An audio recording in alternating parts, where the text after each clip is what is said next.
Fillim lavdërozet Zotin dhe zemra ime emrin e Tij të shenjtë.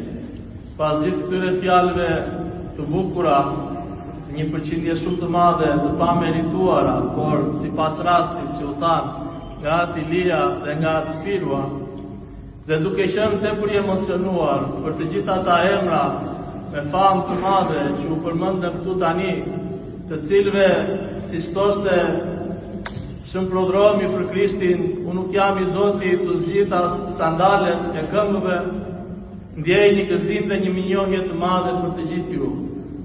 Dhe Zoti na tërhet në një moment të gjithëve ne, në një mënyrë të veçantë për secilin. Po të shikoni shenjtorët që festojmë sot, Apostull Timotheu edhe Anastas Persiani, dy anë të një medalje, por të ndryshme. Apostull Timotheu u pregatit që i ri nga shëmpavli, edhe kaloi gjithë jetën e tij duke qenë afër Krishtit. U vendos peshkop në Efes, edhe u përpoq atje me durim, me dashuri, me prullësi, me sakrificë, të udhëheq ishën e Krishtit.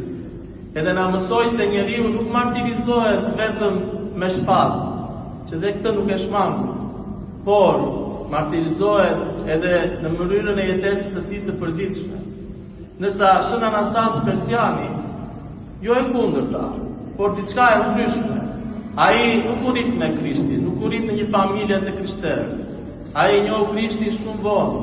Atëherë kur persët grabitën kryqin në të cilën nuk kryqëzua Zoti dhe e çuan në vendin e tyre, dhe atje dëmshuria e Zotit, edhe pse ata njerëz nuk ishin të atij besimi, vazhdonte të bënte mrekulli. Dhe në një moshë të rritur, për shkak të qasjes me kryqin e Zotit, ai u bë krishter. Dhe nuk pati një jetë të gjatë si i tillë, por u martirizua duke dëshmuar për Krishtin.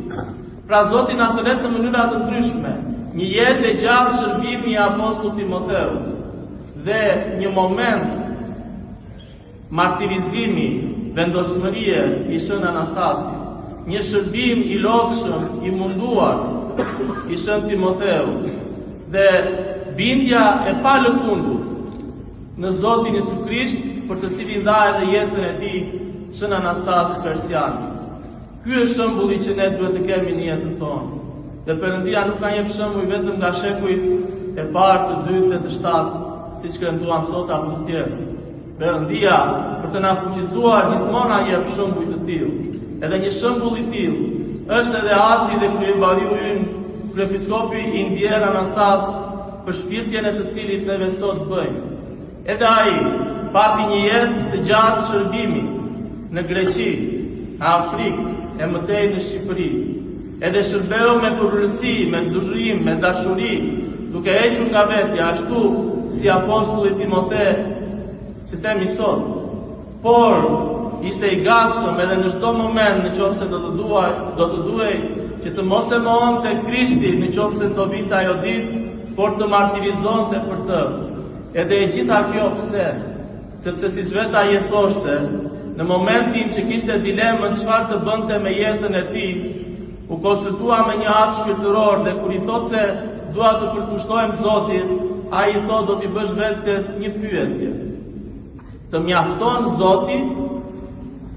Edhe Anastasia atëherë ja bëri vetes të pyetje dhe përgjigjja nga brenda ishte po, më mjafton. Dhe i qëndroi besnik kësaj zgjedhje deri në frymën e tij të fundit. I qëndroi asaj që i premtoi Zotit dhe u mjaftua vetëm me Zotin në jetën e tij. Edhe ne e dimë udhtimin e tij në kishën e Shqipërisë, përpjekjen e tij, vuajtjen e tij, të gjitha ato që ai bëri për këtë vend, për këtë kishë dhe për të gjithë ne. Të gjithë ne jemi qirotonisur prej tij, ose jemi qirotonisur nga njerëz që u qirotonisur prej tij. Pra kjo kishë, pas Shën Eleftherit, pas Shën Astit, pas Shën Qesarit, që sollën krishtërimin në këtë troje pas Apostullit Pavlit para së gjithash, që e sollën krishtërimin në këtë vend, edhe pas atyre burrave të lavdishëm, Visarion Xhuvanit, Teofan Nolit, Kristofor Kisit, që i dhanë kësaj kishe karakteristikat e këtij vendi, ai mbetet figura më e ndritur e kishës tonë. sepse e lartësoi Kishën Ortodokse Autoqefale të Shqipërisë ashtu si asnjëherë nuk ka qenë në historinë e saj. Prandaj është detyra jonë që të jemi mirënjohës, të falenderojmë Zotin për këtë dhuratë që na dha, dhe të jemi mirënjohës ndaj këtij personi që la çdo gjë, dhe ju përkushtua Kishës dhe kishte thellë në ndërgjegjen e tij deri në fund të jetës, dhe këtë mund ta dëshmoj se ishte vetëm kryepiskopi i Tiranës, Durrësit dhe gjithë Shqipërisë. I përjetshëm qoftë kujtimi i atit dhe kryebariut ton, edhe uratat e tij të kemi të gjithë ne. E ç'mund të them tjetër për të gjitha këto që përjetuam sot, sepse koha nuk do të më mjaftojë, por dua thjesht të falenderoj, gjithmonë të falenderoj, siç edhe mbrëm ju thash. Pikë së pari, etrit e dashur që kanë ardhur nga mali i shenjtë, nga kopshti i së tërëshënjtës, të cilët bën një rrugëtim të gjatë për të qenë sot këtu pranë meje, për të kremtuar së bashku këtë të kremte të madhe, dhe ju siguroj se vetëm nga dashuria e kanë bërë të gjë, nuk më detyroheshin asgjë. Ja αυτό θέλω να σας ευχαριστήσω, Πατέρα Βαρθολομέ, και τους Αγίους αδελφούς που ήρθατε μαζί από το περιβόλι της Παναγίας. Εορτάσαμε σήμερα τον Άγιο Απόστολο Τιμόθεο, τον Άγιο Μάρτυρα Αναστάσιο και κάναμε μαζί το μνημόσυνο του Αρχιεπισκόπου μας Αναστασίου, ο οποίος είναι ένα πρόσωπο που μας ενώνει, που μας δένει και που μας θυμίζει ότι όλοι είμαστε ένα στον Κύριον μας Ιησού Χριστόν. Ju kërkoj ndjeshmor e djeva të nevojshme që t'i falenderoj të gjithë në gjuhën e tyre, atë Bartolomeu, atë Apostolin, atë Theonain, atë Gabrielin që kanë ardhur nga mali i shenjtë, dhe atë Joanin që është nga një zonë aty pranë malit të shenjtë. I falenderoj me një zemër. Doja të falenderoja patjetër besimtarët e qytetit të Vlorës dhe klerikët të cilët i drejtojnë ata, që kanë qenë pjesë e jetës time për gjithmonë dhe do të jenë për gjithmonë, sado larg që të jemi, sido që rrugët tona të ndahen në kohë apo në momente të ndryshme. I falenderoj sepse me atë kohë të keqe që ishte dije, me borë, me ngrica dhe me aku, ata rrugëtuan për orë të tëra për të qenë këtu bashkë me ne sot. Ju falenderoj me gjithë zemër edhe ju jam përjetë mirënjohës. Nuk mund të haroj, ju falenderoj të gjithëve ju, besimtarët e qytetit të Korçës dhe të kësaj mitropolie të shenjtë.